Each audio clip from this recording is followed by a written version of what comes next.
नहमदहु व नसल्ली अला रसूलिहिल करीम अम्मा बाद फ़अऊज़ु बिल्लाहि मिनश शैतानिर रजीम बिस्मिल्लाहिर रहमानिर रहीम। तमाम अपने दोस्तों की और तमाम भाइयों की खिदमत में मेरी तरफ से अस्सलामु अलैकुम व रहमतुल्लाहि व बरकातुहू। हिंदू भाइयों को सलाम।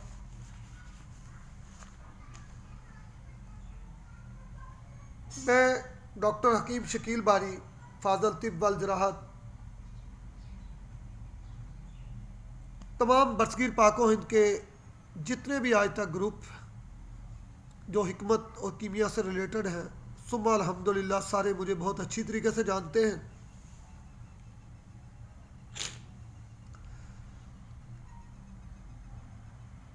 व्हाट्सएप पर जब ग्रुपों का आगाज़ हुआ तो अल्हम्दुलिल्लाह चंद साथियों ने मिलकर हमने पहला ग्रुप व्हाट्सएप पर हम ही ने जनरेट किया था।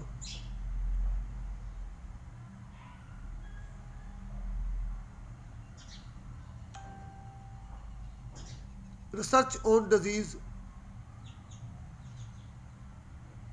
हिंदो पाक के नाम सर मैंने ग्रुप शुरू किया था। उसमें काफ़ी अर्सा बहुत सारे साथी अब इस दुनिया में भी नहीं रहे।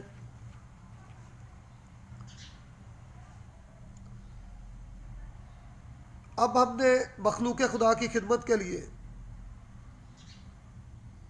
तमाम साथियों के और तमाम लोगों के इसरार पर हिकमत तिब और एलोपैथी यानी एलोपैथी का मुकम्मल नॉलेज बीमारियों के बारे में, एलोपैथी के अंदर इस्तेमाल होने वाली अद्वियात और आयुर्वेद यूनानी में जो नुस्खा जात हैं उनका मुकम्मल हम जिक्र अपने तमाम सेगमेंट में करेंगे जो बाई पार्ट आएगा। इससे ना सिर्फ हमारे डॉक्टर और हुक्मा हज़रात भाई को मदद मिलेगी बल्कि आम अवामुल नास को भी अपने मर्ज़ों और अपने अंदर पाई जाने वाली तमाम तब्दीलियों का पता चलेगा। और ये नॉलेज हर एक इंसान के पास होनी चाहिए ताकि अगर वो अपना इलाज करवाने के लिए किसी हकीम तबीब या डॉक्टर के पास जाता है तो उसको इस बात का अच्छी तरह इल्म होना चाहिए कि जिस बंदे के सुपुर्द मैं अपने आप को कर रहा हूँ क्या वो इस कैपेबिलिटी का मालिक है कि मेरे इलाज कर सके। तो इस आइडियोज़ को, इन वीडियोज़ को ना सिर्फ डॉक्टर हुक्मा हज़रात बल्कि तमाम लोग जो भी इसके व्यूअर्स हैं, सुनने वाले हैं, वो बहुत गौर से इसका मुतालिया करें। दूसरी बात यह है कि हिकमत एक बहुत बड़ा अल्लाह ताला का अनाम वरदान है। इसी हिकमत के ऊपर बू अली सीना रहमुल्लाह अलैह कि 200 मुस्तनीद बुक्स पर एलोपैथी ने जन्म लिया। एलोपैथी भी हमारा ही एक पार्ट है।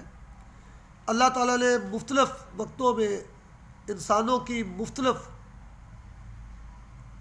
बीमारियों के लिए मुख्तलिफ तरीक़ा को राइज किया, उसमें एलोपैथी भी हमारा एक पार्ट है।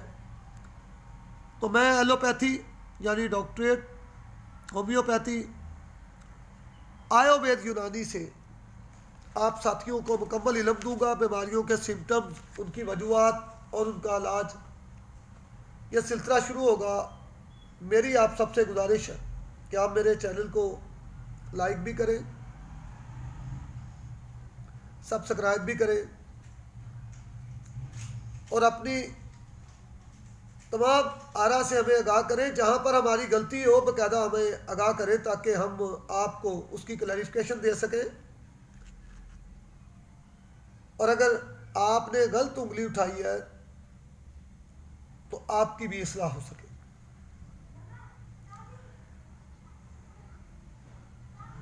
स्टमक मैदा जिस्म का अहम और मरकजी हिस्सा है। इसका काम ग़िज़ा को हज़म करना है। यह जौफ़े शिकम के बलाई और वस्ती हिस्से में वाक़या है। मैं इसकी ज़रा ही आप तक बयान कर दूं ताकि डॉक्टर और हुक्मा हज़रात को आसानी हो जाए। इसको 3 बड़े हिस्सों में तकसीम किया गया है। गज़ा की नाली, ज़रा दूर ऊपर वाला हिस्सा, इसे फंडस कहते हैं। दरमियानी हिस्सा इंट्रम, जो पायलोरक तक जाता है। और मैदा तकरीबन 12 से 15 इंच लंबा, 4 इंच चौड़ा और खाली हालत में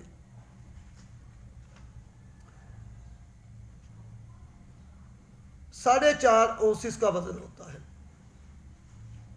इसके 2 सुराख हैं, दाएं सिरे को आंत वाला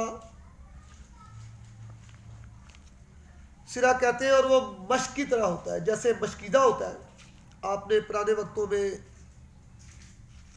घरों में जो पानी थे वो मशकीदों से डाले जाते थे। अब तो बहुत कम लोग मशकीदों वगैरह को या मश्क वगैरह को जानते हैं। और यह सिरा जिगर के निचली तरफ होता है। इसका सुराख बड़ी आंत से जाकर आगे जा मिलता है। मैदे का दूसरा जो हिस्सा है वो तिल्ली वाला सिरा कहलाता है, बड़ा होता है, गज़ा की नाली से ज़रा हटकर रहता है और मैदे के वाल 3 होते हैं। बाहर का लंबा हिस्सा, अंदरूनी गोल हिस्सा, बिल्कुल अंदरूनी हिस्सा। और मैदे की अंदर की जो है वो तिरछी सतह है। मैदे की बड़ी आंत के 2 हिस्से होते हैं, बैरूनी लंबा सिरा और अंदरूनी मुलायम सतह। यह मुलायम सतह बिल्कुल सी की शक्ल में होती है, बड़ा सी जब आप लिखेंगे, जिसमें लबलबा होता है। और मैदे की साख के 4 तबक हैं। ये इल्म का होना तमाम डॉक्टर हजरात, तमाम हुक्मा अतीबा हजरात के लिए और आम अवामुन्नास के लिए भी जानना बहुत ज़रूरी है, ताकि उनको अपने मन से आगाही हो सके।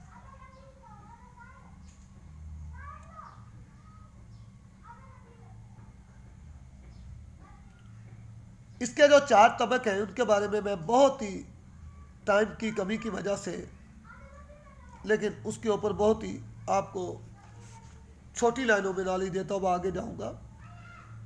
पहली 12 गिश्ती आंत है। ये आंत 12 या 10 इंच लंबी होती है और मैदे के निचले सुराख से ये शुरू होकर नीचे वाली आंत में ख़त्म हो जाती है और जिगर और पित्ते की नाली इस आंत में खुलती है। अब जिगर और मैदे का जो रिश्ता है, इसके बारे में आप सोचें कि ये दोनों सही काम कर रहे हो तो अल्लाह ताला ने हमारे जिस्म में एक स्टेबलाइज़र और जनरेटर लगाया है, वो ऑटोमेटिक हो जाता है। खैर 2 नंबर पे खाली आंत आती है। इसकी लंबाई तकरीबन 7 फुट होती है और ये 12 गिश्ती आंत से शुरू होकर पचीदा आंत से जा मिलती है। तीसरे नंबर पे जो पचीदा आंत है, इसकी लंबाई 11 फुट होती है और ये खाली आंत से शुरू होकर नीचे बड़ी आंतों से जा मिलती है। उसके बाद छोटी आंतें आती हैं। ये पचीदा जो है आंतें होती हैं और शुरू में चौड़ी होती है, आखिर में तंग होती है और इनकी कुल लंबाई तकरीबन 22.5 फुट होती है और इनके 30 हिस्से होते हैं। 3 हिस्से होते हैं जो मैं आपको पहले ऊपर बयान कर चुका हूँ।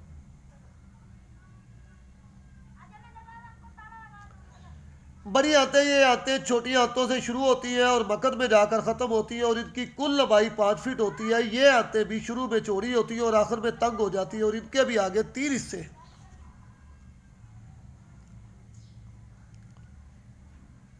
अद्धी आंत,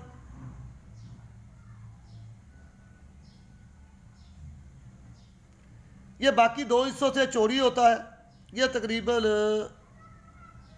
2.5 इंच लंबा होता है और इसकी निचली सतह जो है वो एक कीचवे, ये जो मट्टी से कीचवे निकलते हैं उसकी तरह होती है।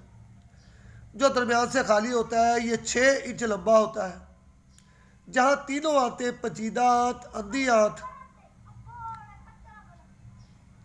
और खमदार आंत मिलती है। इसे किवार कहते हैं, जिसमें एक लंबा और तंग सुराख होता है। यह किवार गज़ा और हवा की छोटी आंतड़ियाँ जो होती हैं हमारी छोटी छोटी, हवा को उनमें जाने से रोक देता है। इसके बाद आता है खमदार आंत यानी कॉलोन, बड़ी आंत भी इसको कहते हैं। ये आंत अंधी आंत की तरफ से शुरू होकर पहले ऊपर जाती है फिर जिगर के नीचे जाकर खम खाती हुई फिर नाफ के ऊपर बाएं जाने मुड़ती है और तिल्ली के नीचे खम खाती हुई सीधी आंत पर पहुंचकर यह खत्म हो जाती है।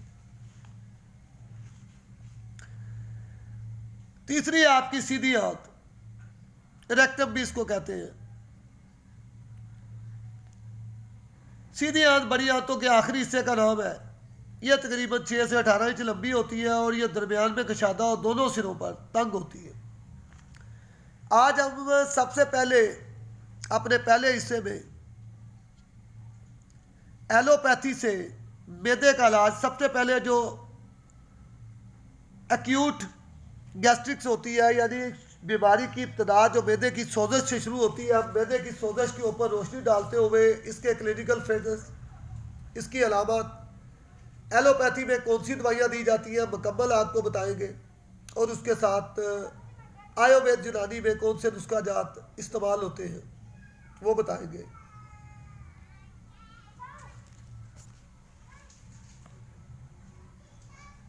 मैदे की सोजश, इसमें मैदे के अंदरूनी जो लाभदार झिल्ली होती है वो बतौरम होती है। यह झिल्ली सुरख हो जाती है और मैदे से गंदी रतूबत जो है वो बकसरत खारिज होती है, जिसकी वजह से मैदे में सोजश पैदा होती है। इसके जो काजिज हैं वो मैं आपको बताता हूँ, फैक्ट्स जो है वजूहात हैं। मैदे की सोजश एक जरासीम है जिसको हेलिकोबैक्टीरियल प्लोराई कहते हैं। यह जरासीम ज़्यादातर ख़राब खाना, मसालेदार खाना, खट्टी तुरशी स्याह के इस्तेमाल, रेशेदार बड़े जानवरों का गोश्त जिनके अंदर रेशा पैदा हो जाता है, सिगरेट नोशी, शराब का बकसरत इस्तेमाल, ये तमाम चीज़ें मैदे की सोजश का बायस बनती हैं। और ज़्यादातर दवाइयों का इस्तेमाल भी मैदे की खराबी का बायस बनता है।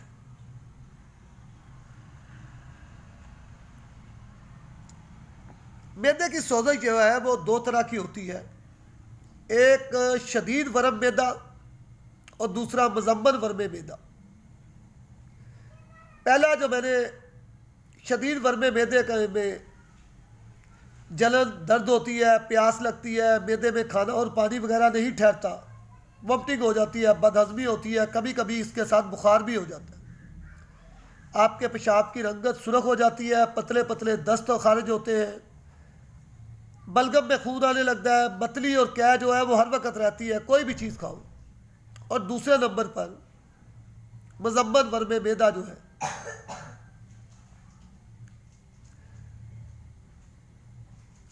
इसमें खाना खाने के बाद पेट में धीमा धीमा दर्द, मुंह से तुरश पानी खारिज होता है, मैदे में जलन होती है, कब्ज होती है, हाथों पाँव जो है वो जलते हैं, पेशाब कम आता है, भूख नहीं लगती। इसमें भी पेशाब का रंग सुर्ख होता है और इस हालत में बुखार भी होता है। ये मर्ज ज़्यादातर उन लोगों में होता है जो शराब पीते हैं, सिगरेट नोशी करते हैं और उन लोगों के मुंह से जर्द रंग की बदबूदार बलगम यानी जला हुआ सड़ा हुआ बलगम निकलता है। बाज़ लोगों का मैदा पैदाशी तौर पर कमज़ोर होता है और वो ज़रा सी सकीर यानी सख्त चीज़ खा ले या ज़्यादा खाना खा ले, उनको फ़ौरन बदहज़मी हो जाती है। बच्चों में शदीद वर्म मैदा आंतों की खराबी की वजह से होता है। खाना खाने के बाद उनके पेट में दर्द शुरू होती है, पतले पतले दस्त आने लगते हैं और ज़्यादा शदीद वर्म मैदा दिल के डूबने का बायस बनता है। जिगर इससे बहुत मुतासर होता है और जिस्म में परेशानी हर वक्त बढ़ी रहती है, बंदा परेशान रहता है। एलोपैथी में हम एंडोस्कोपी के ज़रिए इसकी तशख़ीस करते हैं और पेशाब का मुकम्मल टेस्ट करते हैं ताकि बीमारी की पहचान हो सके। एलोपैथी के अंदर मैं जो लोग डॉक्टरों के पास ट्रीटमेंट के लिए नहीं जाना चाहते उनको बता देता हूँ कि मॉक्सल 500 मिलीग्राम का एक कैप्सूल हर 8 घंटे बाद दें। फ्लैजल की गोलियाँ 400 मिलीग्राम, एक गोली हर 8 घंटे के बाद इसकी दें।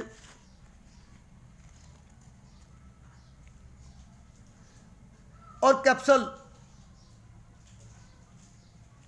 अमलसरन 20 ग्राम वाला एक कैप्सूल, अमलसट की बात कर रहा हूँ, सुबह शाम मरीज को दें। अगर आप इसके अलावा इलाज करना चाहते हैं या ओस्पामोकस जो गोलियां होती हैं, एक गोली सुबह एक शाम दे दें। क्लैसड एक गोली सुबह एक शाम दे दें। ओमेल्सट कैप्सूल एक सुबह एक शाम 7 दिन तक इसको दें। और जेंटेक की गोलियां भी इसमें फ़ायदा देती हैं।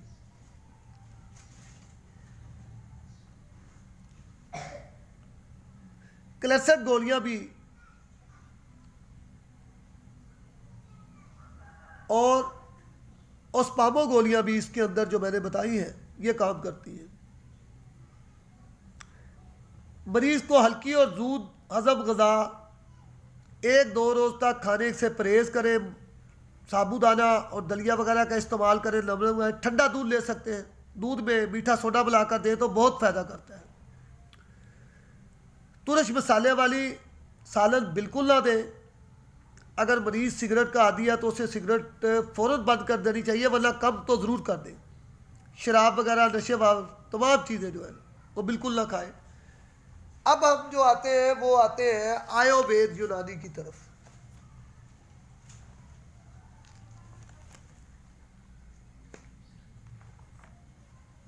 एलोपैथी में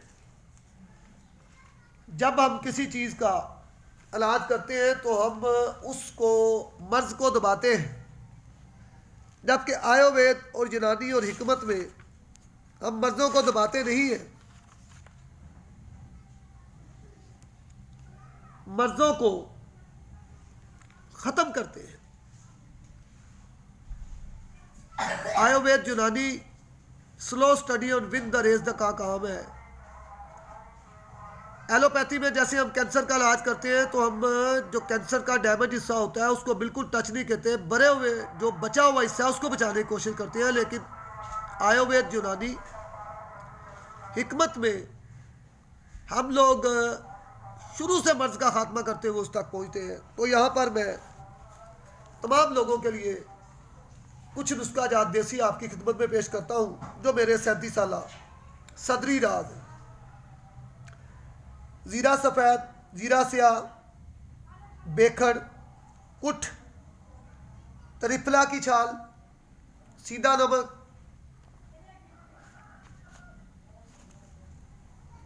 त्रिफला की छाल इसलिए कि तीनों के ऊपर का छिलका लेता है, सौंचर नमक, दुशादर, मोबड़ंग, शीशा नमक, सुहागा, मजेठ, गिलो, स्याह मर्च, सौंठ, चित्रल, जवाखार, दारे हल्द, जर्द जड़ की छाल, अजवैन, फटकड़ी, हिंग, कमल फूल, जलवत्री, अकरकरा, अजवैन, इलायची दाना, शोरा कलमी, ये बराबर वजन लेकर कूट पीस लें और खुराक 1 माशा से 3 माशा हमरा आबे सादा या अरके मको, अरके कासरी, अरके गाउजमान और अरके बादियान के साथ इसको दे दें। जुमला अमराज शिकम का ये खात्मा करता है। हमारा चूँकि बेसिकली तल्लक हकीम अजमल दहलवी का ख़ानदान और हमारा ख़ानदान 1885 में इकट्ठे ही मेरे दादा मोहतरम हकीम रहमत अली का जिक्र आपको कुतुब में भी मिलेगा। यहाँ पर मैं ये बात बताता चलूँ कि नमक की वजह से बाद ब्लड प्रेशर वाले लोग कहते हैं जी कि हम मैदे की इस जलन का कैसे इलाज करें, उनके लिए भी मैं अभी बताता हूँ। अगर मजबूरी की वजह से किसी भी बीपी वाले आदमी को कोई भी नमक वाली दवा खानी पड़े तो वो अरके गाउजमान, अरके बादियान से ले तो ब्लड प्रेशर बहुत ज़्यादा नहीं बढ़ता। बहरहाल मैं उनके लिए भी नुस्खा जात बयान करता हूँ। मैदे के लिए मैदे का टॉपिक अभी काफ़ी आगे चलेगा। अभी तो हम वर्मे मैदा पे बात कर रहे हैं, पार्ट 1 के ऊपर आज बात होगी। मैदा और जिगर के वर्म, तिली के वर्म मुकम्मल जिसकी बदहजमी है, भूख को बढ़ाने के लिए, मैदे जिगर के वर्म को मुकम्मल आराम करने के लिए, और मुंह से जारी जितनी भी रतूबतें इनको जज़ब करने के लिए मेरा 27 साल प्रैक्टिकल और मेरे बाप दादा का 1200 साल पर महीत ये इल्म और ये नुस्खा तो मैं मनों के हिसाब से 27 साल में बना चुका हूँ। मुझे एक एक इसका जुज़ बिल्कुल जमा दिया। नमके स्याह, नमके लाहौरी, नमके तुरब यानी मूली का नमक, नमके सांबर, बादियान यानी कि सौंफ, जरनबाद, जंजबेल यानी सौंठ, सुहागा जो आग पर फुल्ला कर लेते हैं, दारे फिलफिल यानी फिलफिल दराज, फिलफिल स्याह, तज कलमी, बजरुल मलक यानी कि अजवैन खरासानी, जिनका नाम मुश्किल है, साथ साथ में उनके नामों का तर्जमा भी करता जा रहा हूँ, पुदीना खुशक, साजा जिद्दी यानी तेज़पात, अनीसो, ज़रवर्द यानी कि गुलाब के फूल का ज़ीरा आम दुकानों से मिल जाता है कह के, हलीला स्याह, जवतरी, अनारदाना, इलायची छोटी, इलायची बड़ी, इलायची खूर्द इलायची छोटी को कहते हैं, इलायची कला इलायची बड़ी को जहाँ भी इस्तेमाल हो, अंगूज़ा फारसी ज़बान का लफ्ज़ है, हिंग को कहते हैं, ईरानी हिंग ले ले, ऊद गरकी, ऊद की जो काली लकड़ी को कहते हैं, बाज़ार से आम मिल जाती है, सज्जी 5 तोला, करनफल यानी कि लौंग 5 तोला, ये तमाम चीज़ें 5-5 तोला है, कपूर कचरी, अंजीर जर्द, ज़ीरा स्याह, ज़ीरा सफ़ेद, ये सब 5-5 चीज़ें, 26-27 चीज़ें जो मैंने बयान की है, 5-5 तोला, लीमू का अरक 71-10 तोला, इसके अंदर तमाम चीज़ों को धुरधुरा करके मिलाकर इसके ऊपर डालकर इसको छाँव में खुश कर लें और बाद में धूप में खुश करके इसका पाउडर बना लें।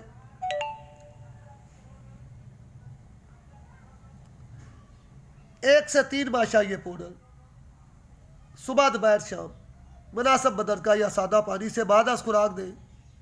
तमाम चीज़ों पर यह काम करता है, तमाम चीज़ों।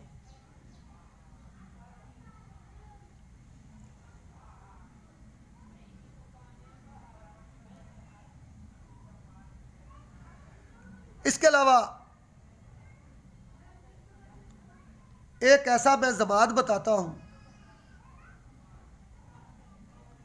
जो जिस्म से रिया को भी खारिज करता है, मैदा जिगर और तिल्ली के वर्म को खास तौर पर, क्योंकि तिल्ली जो है जब ये बिगड़ती है तो ये मैदे और जिगर का सत्यानाश करके हत्ता कि कैंसर का, लीवर सोराइसिस में भी तिल्ली का बहुत बड़ा अमल दखल है।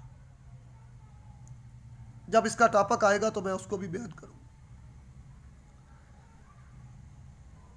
मस्तगी रूबी 3 माशा, गुले सुरख यानी गुलाब के फूल 5 माशा, अफसन 3, रूबी जो कड़वी होती है, बालचड़ 5 तोला 5 माशा, दागर मोथा 5 माशा। तमाम चीज़ों को पीस कर पाउडर कर गुलाब के अरक में मिलाकर इसका लेप बना लें और इसको शिकम मैदे और यानी तिल्ली वाली जगह पर करें। ये बहुत ही अक्सरी काम करता है, बहुत अक्सरी काम करता है।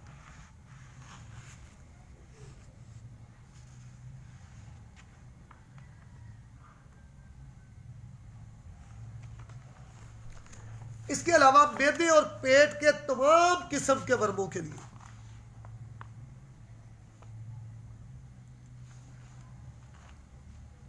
एक और ज़बान भी पेश करता हूं। तुख्मे खत्मी 6 माशा, तुख्मे कथा 6 माशा, गुले बबूना 6 माशा, अस्कर 6 माशा, सुबल तैयब 6 माशा, मगज़े तुख्मे बेने अंजीर 1 तोला, मस्तगी रूबी 6 माशा, फिटकड़ी 3 माशा, रोगने गुल 2 तोला। सब दवाओं को कूट छान कर मको के ताज़ा पानी में मिलाकर आप लेप करें या भेड़ के दूध में मिलाकर शिकम पर लेप करें तो हर किस्म का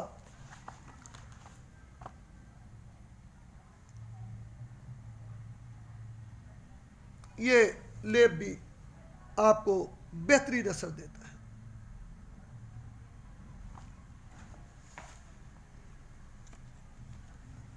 वर्मे मैदा का टॉपिक शुरू है। मैं चाहता हूं कि किसी तरीके से भी अवामुल नास को फायदा हो।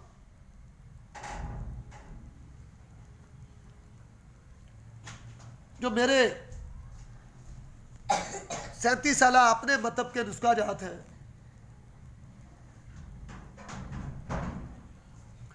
वो आपकी खिदमत में मैं पेश करूं ताकि सबको फ़ायदा हो सके।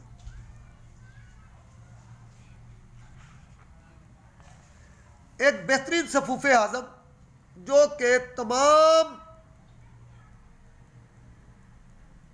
शिकमे मैदा, तमाम अमराज शिकम के ऊपर तीर बहादफ काम करेगा। दाना इलायची 3 माशा, फलफल गर्द 3 माशा यानी कि काली मिर्च, फलफल दराज 3 माशा, नुशादर 6 माशा, नमके सांबर 6 माशा, 7 पुदीना 1 माशा,